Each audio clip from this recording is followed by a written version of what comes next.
नमस्कार दोस्तों, आज मैं आपको गणेश भगवान की कृपा की कहानी सुनाने जा रही हूँ। प्रेम से बोलिए गणेश भगवान की जय हो। एक समय की बात है, एक छोटे से गांव में एक परिवार रहता था। उस परिवार में सास, उसका बेटा और बहू रहते थे। परिवार बहुत साधारण था, पर घर में रोज झगड़ा बना रहता था। सास का स्वभाव थोड़ा कठोर था और बहू नई नई आई थी, इसलिए दोनों के विचार अक्सर नहीं मिलते थे। छोटी छोटी बातों में तकरार हो जाती थी। बेटा दोनों के बीच परेशान रहता था। सास सोचती थी कि बहू काम ठीक से नहीं करती और बहू सोचती थी कि सास उसे समझती ही नहीं। घर का वातावरण भारी रहने लगा।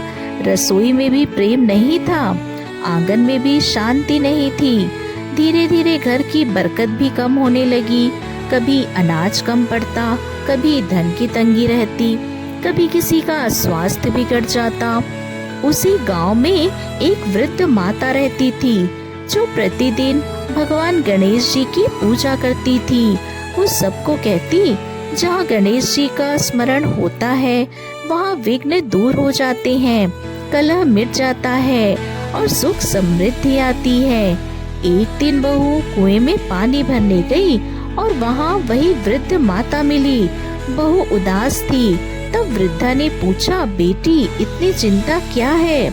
बहू की आंखों में तो आंसू ही आ गए। उसने कहा, माता जी मेरे घर में चैन नहीं है। सासू माँ मुझसे नाराज रहती है। मैं बहुत प्रयास करती हूँ, पर उन्हें प्रसन्न नहीं कर पाती।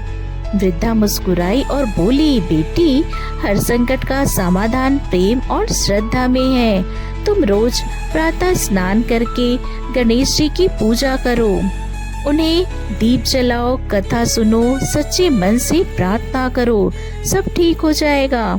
तो बहू ने उसी दिन से निश्चय कर लिया। अगले दिन सूर्योदय से पहले उठी, घर साफ किया, स्नान किया और मिट्टी से छोटा सा गणेश जी का स्वरूप बनाकर पूजा की।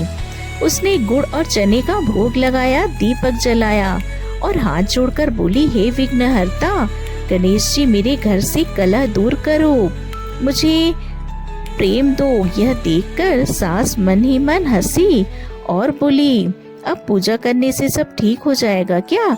पर बहू शांत रही, उसने कोई उत्तर नहीं दिया। दिन बीतने लगे। बहू रोज श्रद्धा से पूजा करती, घर का काम भी करती और सास का आदर भी करती। यदि सास डांट भी देती तो बहू चुपचाप उनके चरण छू लेती। तो यह देखकर धीरे धीरे सास का मन परिवर्तित होने लगा। एक दिन सास रसोई में फिसल गई और उसके पैर में चोट लग गई। बहू दौड़ कर आई, उठाया, पानी दिया, मरहम लगाया और पूरे दिन उनकी सेवा करती रही। रात को भी उसके पैर दबाती रही। सास ने सोचा, मैं इससे इतना कठोर व्यवहार करती हूँ, फिर भी यह मेरी कितनी सेवा कर रही है। उसी रात सास को स्वप्न आया। उसने देखा कि उज्जवल प्रकाश फैला है और उसमें गणेश भगवान विराजमान है। मुस्कुराकर कह रहे हैं कि तुम्हारी बहू सच्चे मन से मेरी पूजा करती है, सेवा और प्रेम का मार्ग अपना रही है। तो तुम भी अपना हृदय कोमल करो, जहाँ आपसी प्रेम होगा वहीं मेरा निवास होगा। सास की आंखें खुल गई, भाव विभोर हो गई और सुबह होते ही उन्होंने बहू को बुलाया। बहू घबराती हुई आई कि शायद फिर से कोई डांट पड़ेगी। सास ने उसे पास बिठाया, सिर पर हाथ फेरा और बोली, बेटी मुझे क्षमा कर दो, मैंने तुम्हें समझने में देरी कर दी। तुम इस घर की लक्ष्मी हो। बहू की आंखों में आंसू बह निकले। उसने तुरंत सास के चरण पकड़ लिए और बोली, माँ जी आप बड़ी हैं, मुझे आशीर्वाद दीजिए। उस दिन से घर का वातावरण बदल गया। जहाँ पहले कटु वचन सुनाई देते थे, वहाँ अब मधुर बातें होने लगी। सास बहू को बेटी की तरह मानने लगी और बहू सास की सच्चे मन से सेवा करने लगी। दोनों ने मिलकर निश्चय किया कि प्रतिदिन गणेश जी का पूजन करेंगी। घर के आंगन में एक छोटा सा मंदिर बनाया गया और सुबह दोनों मिलकर दीपक जलाती, फूल चढ़ाती और मोदक का भोग लगाती, कथा सुनती। धीरे धीरे घर में बरकत आने लगी, बेटे का काम बढ़ने लगा, अच्छी फसल होने लगी, अनाज के भंडार भर गए, घर में धन आने लगा। सबसे बड़ी बात, मन में शांति लौट आई। गांव वाले आश्चर्य करते कि जिस घर में हर समय झगड़ा रहता वहाँ अब इतनी शांति कैसे है। सास सबको कहती, यह सब गणेश जी की कृपा है।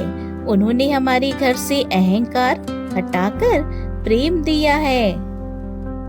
हे गणेश जी महाराज, जैसी कृपा आपने सास बहू पर करी, वैसी ही कृपा आप अपने सभी भक्तों पर करना। कहानी अधूरी हो तो पूरी करना, पूरी हो तो मान रखना, सबके नित नियम और व्रत को पूर्ण करना। जय गणेश जी महाराज।